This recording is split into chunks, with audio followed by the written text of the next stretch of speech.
Hey, I'm Jon Alexis, and this is how you sell without selling out. Rogers that. Hi, everybody. I'm Rogers Healy, and welcome to Rogers That, a podcast dedicated to selling without selling out. Today, we have someone who has sold a lot without selling out. He is a restaurateur, an entrepreneur. He is a friend. He is a fellow Highland Park alumni. He's the founder of Imperial Fizz restaurant group. He's the genius behind several popular spots that we frequent way too often, including TJ Seafood, Malibu Poke. It rhymes with okay. Birdie's East Side, and one of my favorites, Ramble Room. A very underrated poke bowl at Ramble Room is more than okay. He's passionate about bringing great hospitality to neighborhood dining and building places that people truly need. He's an educator. He's a friend. He's a former cynic. He's a current, what's the opposite of cynic? Believer. He's a believer. There we go. He's a sentence completer. He's one of my best friends. I've learned a lot from him, and it's been a true pleasure with full circle moments. I met Jon when I was in high school. We didn't really know each other, and through the world of business and YPO and restaurants, we became friends. And I've learned a lot through him, and I have a lot of friends that are in the hospitality industry, but Jon is a genuinely hospitable guy. And so this morning, we're going to learn a little bit about his story, which is going to surprise you how unique it is and how it landed him in the space of retail. But before we start, Jon, could you please start by spelling restaurateur? I literally can't. R-E-S, restaurant. R-E-S-T-A-U-R-A-N-T-E-U-R? Question mark? Maybe. Yeah, maybe we have a little thing, ding, ding, ding. This is where my phone would be correcting it right now. Well, thankfully, we're not live. So Jon, like, who is Jon Alexis? Who isn't Jon Alexis? I think all of us, you give a lot of yourself and you ask yourself that same question. I can tell you what Jon Alexis does and what Jon Alexis cares about. Jon Alexis cares. Does Jon Alexis refer to himself as Jon Alexis? No, you started now. It's a but it's a thing. Awkward echo. No, I Jon Alexis. Jon Alexis, care deeply about making people happy. And there are a lot of vehicles for doing so. Your family is a vehicle for making people happy. If you do business right, your business can be a vehicle for making people happy. I jokingly say that I am in the happy business. That is my product. Restaurants are not rocket science. We're not disrupting. We're not coming up with some product that you didn't know you need. Your body tells you need food 3 times a day. Some of us even more. And that can be caloric sustenance. But if we do our jobs right, food can be happiness on a plate. It can be comfort. It can be a hug when you need one. It can be, it's not a celebration without champagne. It amplifies the happiness, or it can help defend against sadness. And when you realize that that's the business we're in, the rest of it starts to make a lot of sense. So when you say, who is Jon Alexis? Man, I'm in the happy business. I am trying to wake up every morning and go to bed that night having made the most amount of people's lives better than I did the day before. Can I bring like a level 3 question in pretty early? Please. So as a self-proclaimed cynic in some ways, what is that like being in a happy business? Rogers, you say, I've mentioned to you before that I can be a very cynical person. Not a self-proclaimed cynic, sorry. No, I am very mistrusting it. My first instinct is not to trust and to be cynical. I think that is why I'm so obsessed with being in the happy business. It doesn't come naturally to me. I don't wake up happy every morning. And so I think how givers gain, how love you make is equal to love you take, or backwards. Love you take is equal to love you make. Yeah, I'm really cynical. So how do I make everybody else's life better? And maybe I can get some of that for myself too. Isn't that funny? Yeah, you care so much that the last person you care about is yourself. Maybe. Is that right? Is that a lyric? I think if you take care of others for a living, which sometimes makes it hard for you to take care of yourself. It's funny, probably by nature a people pleaser. And they say the 2 industries people pleasers end up in are hospitality or like nursing and medical. You just want to give of yourself. That is how you define yourself. That's how you define your self-worth. Is what today did I give of myself? And that's kind of my personality. To scale. So share background. You've got a unique background from working in politics to being in the military to being, in the restaurant space. But what led you here? Yeah, if I was good at any of it, I'd probably have picked one. My background I went to West Point out of high school. Wow. After 2 years, I think it was pretty mutual understanding that both parties were ready to sever the relationship. Um, I loved going to West Point. Getting into West Point was a surprise. I didn't expect to get in. Once I got in, I was like, oh, I guess I should go to this like amazing institution that everybody wants to throw a parade for me having gotten in. I didn't go because I wanted to go. I didn't go because it was purpose driven. I went because I was afraid not to go. I guess I did this and everybody's proud of me. I guess I have to do it now. And leaving West Point was the first failure. If you want to call failure not getting to the end of a process, but it was the first grown-up decision I ever made, first decision I made for myself, first time I ever had the confidence to make a hard, unpopular decision, which I think everybody in their life faces that one. And then you get to the other side and that's a real growing point. I left West Point and finished college at SMU. And the ultimate downgrade. I'm joking. 20 years ago, there was this feeling that, especially Highland Park graduates, right? We leave and we come running back with our tail between our legs. And that was one of the things that was really hard for me. Oh my gosh, here I am becoming this cliche. And turns out, who cared? So I fit somebody else. I fit somebody else's cliche. It wasn't my cliche. I wasn't doing it. It was the right move for me. And ironically, today SMU is over 50% are from out of state. Yeah. SMU is this incredible institution. 20 years ago, it did kind of feel like a Highland Park College. It did feel like Highland Park Senior High School. And no, I think that SMU has changed, and also people have kind of gotten out of that mindset. Yeah. I came back to SMU, and my folks had bought the neighborhood fish market. They were in corporate America. They left corporate America. They bought the neighborhood fish market as a kind of a retirement project. What was it called? TJ's. That was what my parents bought. No way. Tom and Jim. No way. That was a T and a J. They were customers. My parents were customers of TJ's. It was the neighborhood fish market. And when was this? Like in the late 90s? They bought it in 1999.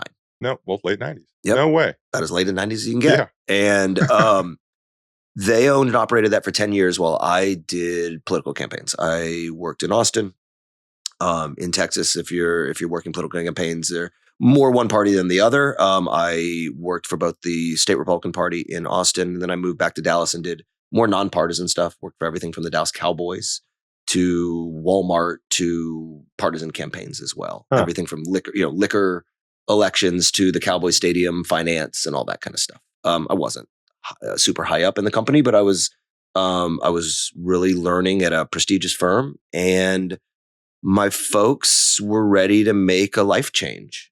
And it wasn't something I planned. It wasn't something that I had this big strategic thing. One day I was looking at switching jobs in the political sector, and I had to consider, wait, I could take over my family's business and buy it from them.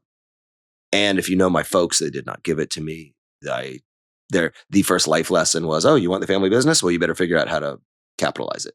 And I had to figure out how to capitalize it. I had to figure out how to put the transaction together. And what were you, like 24? I was a little older than that. I was probably late 20s. But I had to figure all this out. I think my parents, now I realize the genius of it was making me figure it all out. Huh. Right. And I was in debt for a year or two. It was not just step one, start, step two, where do we put all the money? Right. We had to learn, oh, wait, small businesses don't just crank out profit. Like you actually have to do it right. We worked hard. This was 2009 or 2009. This was pre-Instagram, right? But I could see that social media was becoming so much of a part of food. When you look at Instagram, I mean, it's pictures of coffee cups and it's pictures of what people eat and it's recipes and there is something elemental about food. There is something that is exciting to us. It interests us. It's like hardwired. And I don't know what, I don't know. I'm not saying I could sit here and see the social media landscape for the next 20 years, but I did see that, wait a minute, food and how we talk about it and how we sell it without selling out was such a key DNA point to the future of my little family fish market. I was like, wait, it's not the four walls. Like, this is just we need to be selling this idea of seafood. We need to establish ourselves as the brand leader of seafood in this growing city. And we need to start convincing people. I said, people jokingly said I was preaching the gospel of seafood.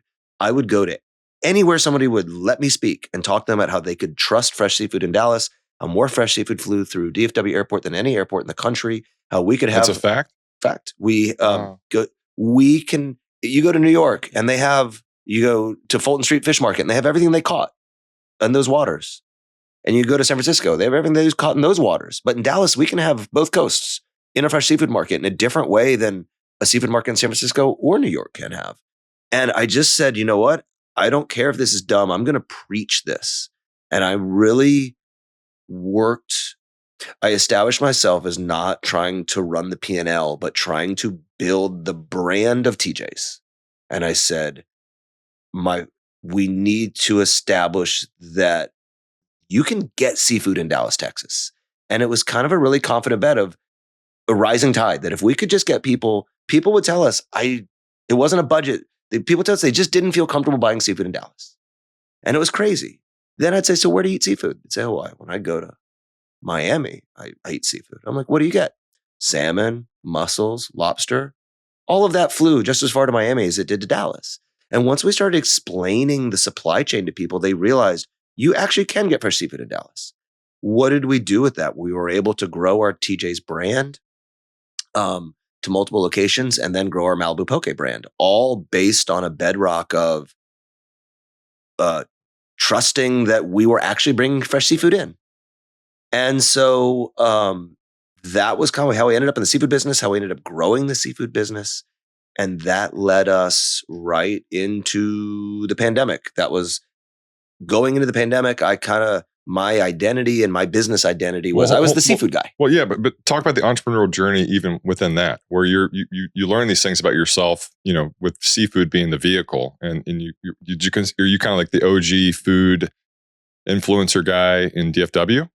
I wouldn't. OG is overstating it. I was among. You were on the forefront. I was on the forefront of figuring out that there was an audience that was beyond just who was in the four walls of your restaurant and of your market. Wow. And you said something. I'll try to respond to it. We figured out quickly that we were really good at seafood, and that seafood was really hard and really expensive and really perishable, and it forced us to fine-tune not only our communication and salesmanship, but also all of that was, can I cuss? All of that was bullshit if you got a rotten piece of fish.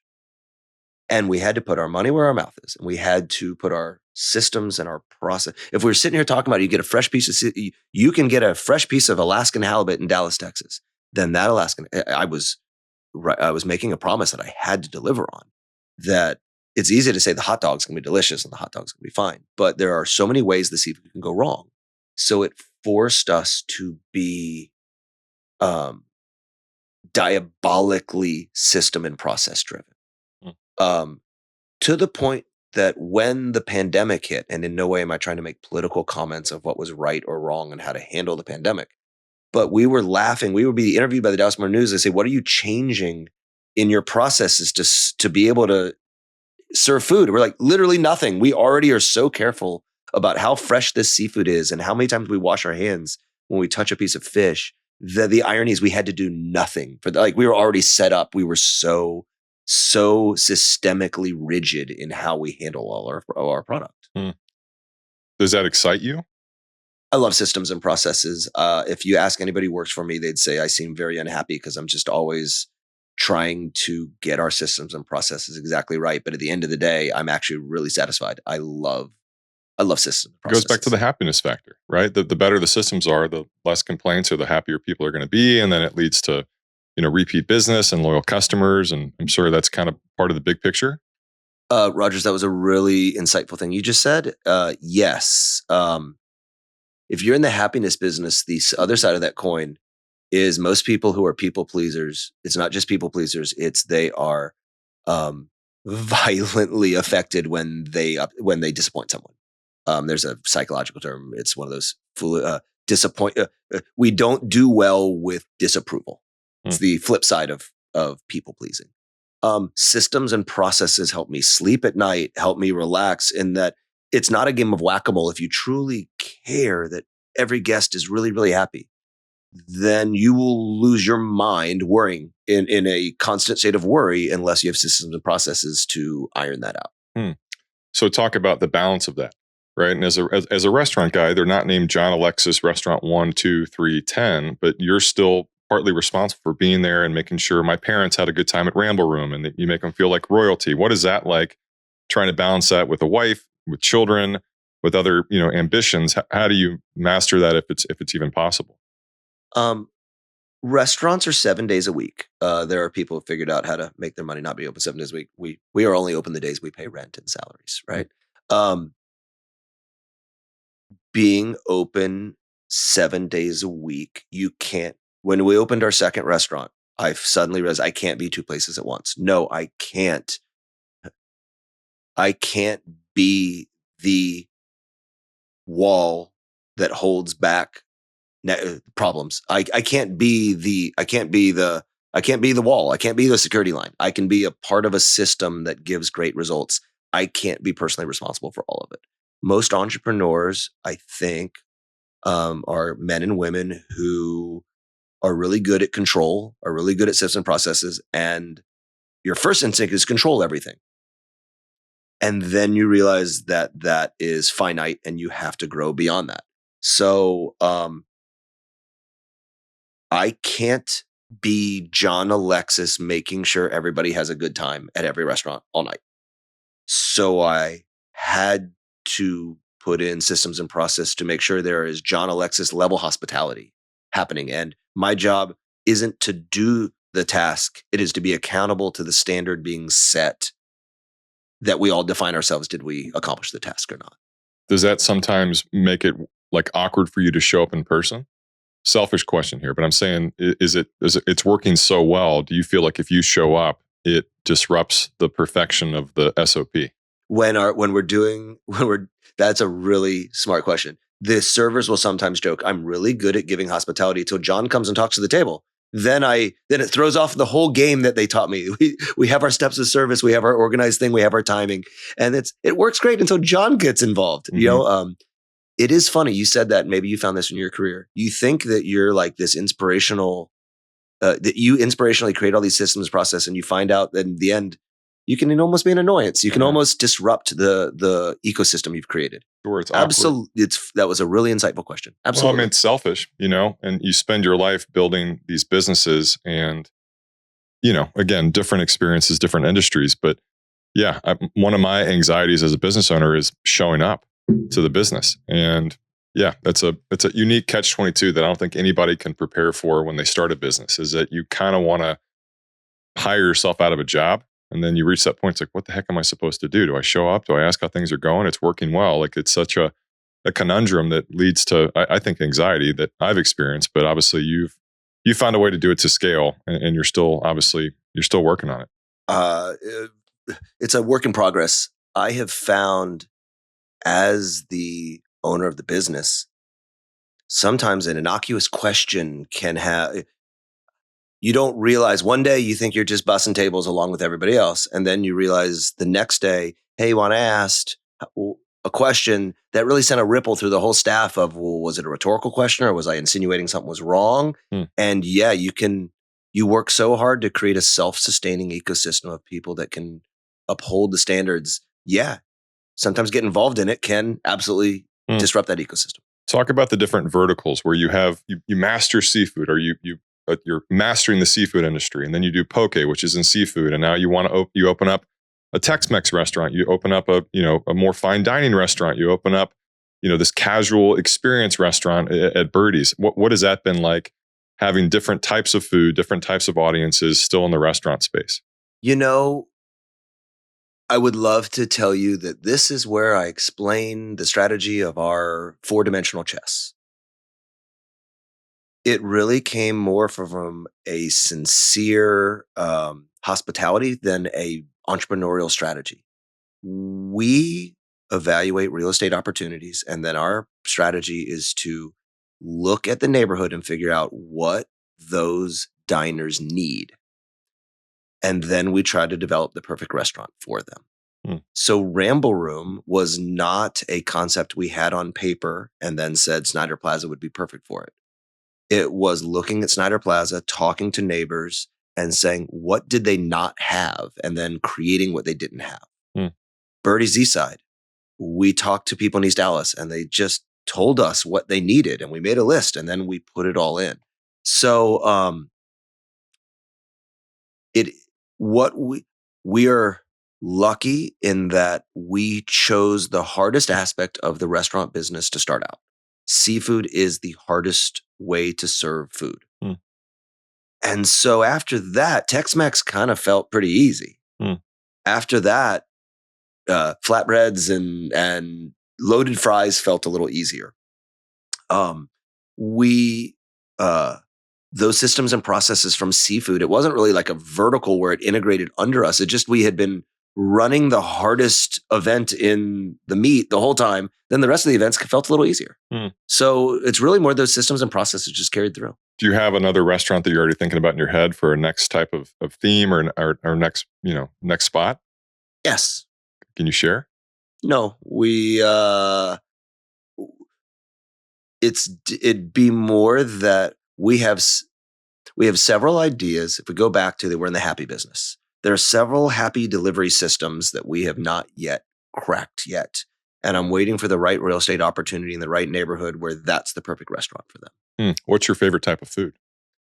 I tend to eat, I would say there's 2 perfect bites of food. A perfect taco, great tortilla, great meat, great salsa, a perfect taco. I had an incredible one, Mami Coco down on Samuel. Oh my gosh. Went with a mutual friend of ours, Patrick, and we had incredible tacos down in East Dallas a couple days ago. Nigiri, sushi, perfectly seasoned rice, perfectly fresh fish with a little bit of the sushi chef puts the right amount of soy and wasabi on. It's that is toe curling perfection. Wow. Is it hard for you to go to other restaurants? Yeah. Yes. One, I'm diabetic, so I can never eat. Eating out is not fun for me anyway, which is kind of ironic. But I tend to go to mom and pop restaurants with that are a little bit more immigrant driven, a little bit more different food cultures. At some point, all the seasoning and all the flavors in all the restaurants kind of starts to taste the same, and you're looking for just a flavor that is different than you've been eating and smelling all week. If you were a food, what would you be? I would be a taco. Absolutely. What kind of taco? I would be an al pastor taco. What does that mean? Like so meat? I would start with I would be a homemade tortilla. The taco is only as good as the nice little lady who makes the tortilla from scratch. Okay. Made with real masa. And then pastor, you have to take this pork and it gets I don't know, 7 or 8 seasoning marinade. And then it goes on a spit and it gets cooked on the spit, but then you cut it off the spit and it goes on the plancha and it gets seared a little bit. Then you put it on the taco with a little bit of green salsa and red salsa. A taco is not just what you made in that 5 minutes. A taco, there's hours of work that goes into the perfect taco. And then you combine it at the end and it seems like something that was just impetuous, but actually there was a lot of work and strategy and effort and system and process that's behind it. You may not see it, but that's why it's good. Yeah, but I think that's the theme of your life. is you're a walking taco, up El Pastor walking taco. And remember the Blue Goose? Yeah. I love their tortillas. And you could Great see tortillas. them making tortillas. And it obviously was a They restaurant, but still. I am that guy. I am a list maker. I have my favorite dish at every place. That was my favorite tacos al carbone. Really? That was, I love Blue Goose. I feel so validated right now. Goodwin's is a new restaurant that's taken that space that is really popular, and buddies of mine open that restaurant. It's a good restaurant. Nice. Okay, so cliche business stuff. Talk about the best advice you've ever received as a business owner. The best advice I have ever received as a business owner is a modification on the cliche that the customer is always right. I don't know about you, whether it's in your personal life, in your marriage, or whatever. Being right is not the most important thing. I have lost every argument that I thought I won where I was right. The customer is right is inaccurate. The customer is always happy is the best advice I've ever gotten. Don't worry about whether they're right or wrong. Just make them happy. If they think medium rare is cooked all the way through, you're not trying. It's not a matter of convincing them that they're incorrect and they're right. Just give them the damn steak the way they wanted it. Don't even worry about debating them. Just make them happy. Best advice you would give? It's not clever, but just be patient. If it hasn't worked out yet, you're not at the end of the story. You're an old soul, right? I think that. How would you describe yourself to people that don't know you? All gas or all break. I've been told I'm that a lot. I Accurate. Love hard. I am all in. I will. I have a little bit of ADD, impulsiveness. The new person I met is my new best friend, and I will buy a plane ticket and help them move the next day with no hesitation. And it's not bullshit. It's not fake. Those feelings are real. I'm all gas or all break. I love that. And how about your legacy? Let's talk, like you're in the restaurant space, but you're in the happiness space, right? And in 50 years, when you look back on your career, and then as a husband, as a father, and people are talking about Jon Alexis in 100 years, what's the legacy look like? One, there's the billions and billions of people on this earth. Most of them don't have a legacy. I'm okay if I don't have a legacy. I think there are people who make the world a better place that we never know they ever existed, and they are great people too. So I don't sit around worrying about how people will think of me when I'm gone. Maybe I'm such a narcissist that if I'm gone, I don't care if they're thinking about me or not. As long as you're eating his food. I would. One, isn't everybody's hope for a legacy happy kids? I don't know about you. We're kind of getting into a different topic here, but it's the idea that your kids are little and your MO is making them happy. Go back. Yeah. And then you have to reset your brain and no, actually it's better. Would you rather them think you're the coolest person ever, or teach them to be emotionally strong and deny them things occasionally and make really strong, emotionally healthy kids? I want my legacy to be to my daughters talking to me like, my dad helped me be a really strong emotional person. Mm-hmm. And I think that would be a great legacy. Theme song. What's your theme song? There is nothing that gives me any sort of anxiety in my personal or professional life like having to choose one musical answer. Because all I can think about is if I gave one, what about all the other ones that aren't right? You're only allowed one. I'm only allowed one. Now this, you can see I'm stressing. Yeah, I'm gonna have to come. I have to think about this. Let me come back. Okay, well, we only have one other question left. Okay. The last question, and we're going to go back to the music. What's the best way for us to support you? Like your restaurants, what are the websites, people that are in the DFW area that want to dine at the happiest restaurants on planet Earth? How do we best support you? We're really lucky. We have a lot of people coming to our restaurants. I would say the best way to support me or any restaurateur in the city of Dallas is being flexible and patient when you walk in. Remember, we're just human beings. Everybody in Dallas wants to eat between 6:45 and 7:15, and there are not enough tables for 7 million people to eat in the same hour. If you went to a restaurant yesterday and it was awesome, and you go next week and it's not good, it's not because they forgot how to be a restaurant. It's probably because because they had 5 people working in the kitchen and one of them got a flat tire. And now 4 people are doing 5 people's jobs, and the enchilada sat there for a second while they finished the fajitas. These are just like the best, the 96 Bulls lost games. Luka misses shots. Restaurants are groups of human beings that are just like a baseball game or a basketball team trying to execute, and it is not perfect. And perfection comes in a $600 a person Michelin tasting menu. That's where you get perfection. These are groups of humans that are just trying to make it through 7 days a week. And just ask people to be patient and flexible. If something is not perfect in a restaurant, let the restaurateur know. They are usually a people pleaser who will go above and beyond to make you happy. Just let them know. Look at that, man. That's such applicable wisdom to any industry. I think that's powerful. Theme song. Shine a Light by the Rolling Stones. I sang it as a lullaby to my daughter for years. There's a line in it that says, make every song you sing your favorite tune. Happiness is a choice. Positivity is a process too, and a system. And make every song you sing your favorite tune, and the world will be a pretty good place. Look at that.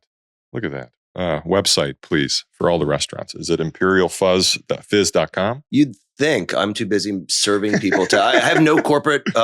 Everybody always tells us we need a restaurant group website. And I say, if they're looking at that, then they're not looking at one of the restaurants. They can't make a reservation there. Let's list let's list the restaurants out. We're lucky to have a lot of people that support TJ Seafood at Preston Royal, Escondido Tex-Mex at Preston Royal as well, southwest corner, Ramble Room in Snyder Plaza, Birdie's East Side at Mockingbird and Abrams, and Malibu Poke on Oak Lawn.